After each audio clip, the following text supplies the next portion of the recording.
Dear viewers, welcome back to the analysis of YOLENO TV. I hope you're well from wherever you're watching this channel. I'd like to start this session by appreciating you so much for making this channel grow. If you wish to support us, just subscribe to our channel and give this video a like. So KALONZO Musyoka yesterday had made a tour of the Taita Taveta County, and in that tour, KALONZO Musyoka decided to implement what he talked about as being early campaigns on the 2027, even though we know that maybe, I'm just saying maybe, Raila Amolo Odinga might still contest because he is still the best bet for this country. So His Excellency KALONZO Musyoka broke his silence, in that tour concerning the controversial financial bill of 2023, where he has poked holes on the government taxation policy. So the former vice president claimed that William RUTO move to tax the people of Kenya will finish Kenyans, and if he continues the way he is doing his things, he will even tax the air we breathe. And to be precise, this is what KALONZO Musyoka said. Yani hata hewa ambayo tunapumua wakiendelea namna hivi, huenda itaanza kutolewa ushuru. So in that tour, he also went to an extent of commending those more than 80 members of the Azimio who opposed the bill. We know that Azimio members are more than 100, but the people who showed up for that parliament session were slightly above 80. There are 3 members who voted against the bill. Then there are slightly above 80 who vote. There are 3 members who voted for the bill, but there are slightly above 80 members who voted against the bill. Then there are other members, I think about more than 28 members, who did not show up.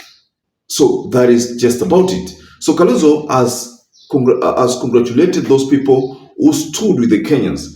Let me remind you, ladies and gentlemen, before we talk much about this scathing attack that KALONZO Musyoka has launched on William RUTO, KALONZO has said previously, that he is your government hustlers.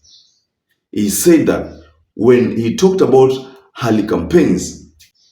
This latest strategy of KALONZO Musyoka, what do you make of it?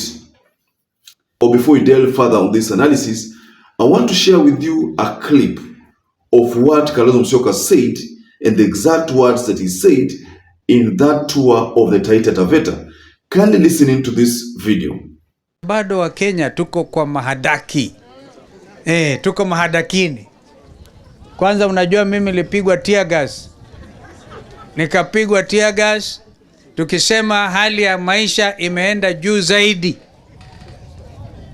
Na sijui kama walisikiliza. Pengine wengine watapigwa tear gas, sio mimi. Inaonekana itakuwa raia sasa.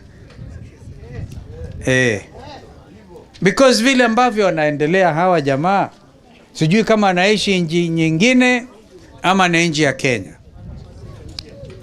Na washukuru wabunge wetu kwa msimamo waliochukua, na hiyo ndio hali ya upinzani. Nakumbuka aliye mamlakani Rais William RUTO akisema anataka strong opposition. Ameanza kunusia hiyo strong opposition. Vile mmepinga hatua hii ya kupandisha ushuru, vile vyaendelea wana Kenya kwisha hawa. Kenya kwisha ama Kenya kwanza? Kenya kwanza. Wanataka kumaliza nchi kwa ushuru. Yani hata hewa ambayo tunapumua wakiendelea namna hii, tuanza kutolewa ushuru wa kupumua hewa. Tunakataa mambo haya. Na tunakataa kwa roho safi ili tujali. Yes, from that video, and KALONZO is commending those members of the Azimio who voted against the bill. And let me remind you also that here in Kenya, it is alleged that 90% of Kenyans are not in support of this finance bill. Very few. If you take your own statistics of maybe out of, let's say, 20 people, you will realize that there will be only one person who will support it. And if you look at this one person, you look at that one person very well, they realize that this person may be someone who's poised to benefit from these projects that the government is planning to launch. There is no way that William Ruto will tell people that life will be better, whereas huku tunaongezewa ushuru juu. There is no way that Professor Njuguna Ndung'u will tell us that the budget that he read has good things, when the only good things we saw there is that the spare part of helicopters, the VAT on them has been scrapped off or reduced to a certain margin. So how many people own helicopters here in Kenya? Only the rich. In fact, even among the rich classes, the class of the rich, again, most of them don't own helicopters. It's very few people own helicopters, and the few that own helicopters, some of them, they just rent them. So, are we supposed to be smiling over that budget from Njuguna Ndung'u, the budget that says that the taxation on helicopters has been scrapped off or reduced, whereas the taxation on fuel imeongezwa, and again the VAT has been increased? Again, we are going to experience a scenario whereby now unga, skari, and everything has gone high. So are we supposed to smile? Are we supposed to smile simply because the tax on cement has gone down? How many people construct homes now? The government's priority is misplaced. And that explains why Kalonzo Musyoka is now telling William Ruto that if you continue with that trajectory, then you are going to tax us on the air we breathe. Maybe, I might even add on to what Kalonzo Musyoka said, that maybe if you sleep for 6 hours and decide to sleep for 10 hours, the extra hours you will be taxed. How about that? This government is not listening to the people. And I agree with Kalonzo Musyoka's statements that this RUTO government is going to tax everything, everything. I know Kalonzo Musyoka made those statements because earlier on he said he's planning to launch early campaigns just like William Ruto did. But the aggressiveness in Kalonzo Musyoka at this moment, bado iko chini. I think he should just continue being in the umbrella of Raila Amolo Odinga. I mean, that is just my opinion, ladies and gentlemen. I know you have your own opinion, and I allow you to share below the comment section what you think about that statement that Kalonzo said about taxing air.